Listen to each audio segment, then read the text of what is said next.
नमस्कार दोस्तों, हिंदू धर्म में आप लोगों का बहुत बहुत स्वागत है। आज मैं आप लोगों को वट सावित्री व्रत कथा सुनाऊंगी। भद्र देश में अश्वपति नाम का राजा था जिसके संतान नहीं थी। उसने बड़े बड़े पंडितों को बुलाया और कहा, मेरी संतान नहीं है, इसलिए तुम ऐसा उपाय करो जिससे मेरी संतान हो जाए। पंडित बोले, भाई संतान तो तुम्हारी एक लड़की लिखी है जो 12 वर्ष की आयु में विधवा हो जाएगी। तब राजा ने कहा, क्या मेरा नाम नहीं रहेगा? बाद में खूब यज्ञ हवन इत्यादि कराए। जब पंडितों ने कहा, उस लड़की से पार्वती की और बरसायत अमावस की पूजा कराना। यज्ञ होम कराने से उसकी स्त्री गर्भवती हो गई और एक कन्या हो गई, तो उसका नाम सावित्री रखा। तब पंडितों ने उसकी जन्मपत्री देखकर कहा कि जिस दिन यह कन्या 12 वर्ष की होगी उस दिन इसका विधवा का योग है, इसलिए इसे पार्वती जी और बरसायत अमावस की पूजा कराना। जब सावित्री बड़ी हुई तो उसका विवाह सत्यवान के साथ कर दिया। सावित्री के सास ससुर अंधे थे जिनकी वह बहुत सेवा करती थी, और सत्यवान जंगल से लकड़ी तोड़कर लाया करता था। और सावित्री को मालूम था कि वह जिस दिन 12 वर्ष की होगी उस दिन मेरे पति की मृत्यु हो जाएगी। जिस दिन वह 12 वर्ष की हुई उस दिन वह अपने पति से हाथ जोड़कर बोली, आज मैं भी आपके साथ चलूंगी। तब सत्यवान बोला, तू मेरे साथ चलेगी तो मेरे अंधे माँ बाप की कौन सेवा करेगा? अगर वह कहेंगे तो तेरे को ले जाऊंगा। फिर वह अपने सास ससुर के पास गई और जाकर बोली, तुम कहो तो आज मैं जंगल देखने चली जाऊं।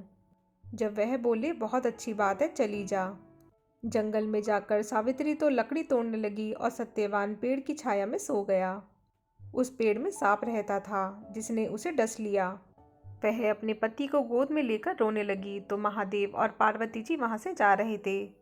उसने उनके पैर पकड़ लिए और बोली, मेरे पति को जिंदा कर दो।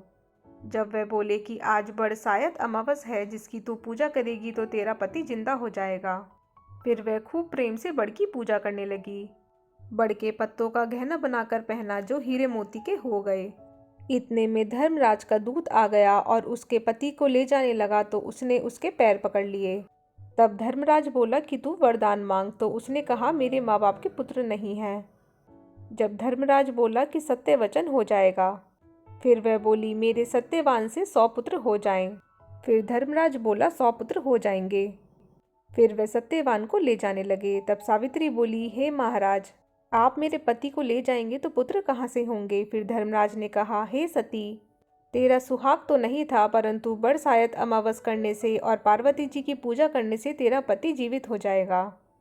और सारे में ढिंडोरा पिटवा दिया कि कहते सुनते जेठ की अमावस आएगी जब बड़ की पूजा करना, बड़ के पत्तों का गहना बनाकर पहनना और बायना निकालना। हे महाराज, जैसे बरसायत अमावस ने सावित्री को सुहाग दिया उसी प्रकार सबको दियो।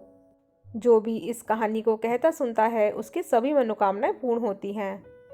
तो दोस्तों, अगर आप लोगों को मेरा ये वीडियो थोड़ा सा भी अच्छा लगा हो तो इसे लाइक और शेयर करना ना भूलिएगा और मेरे चैनल को सब्सक्राइब ज़रूर कीजिएगा। धन्यवाद।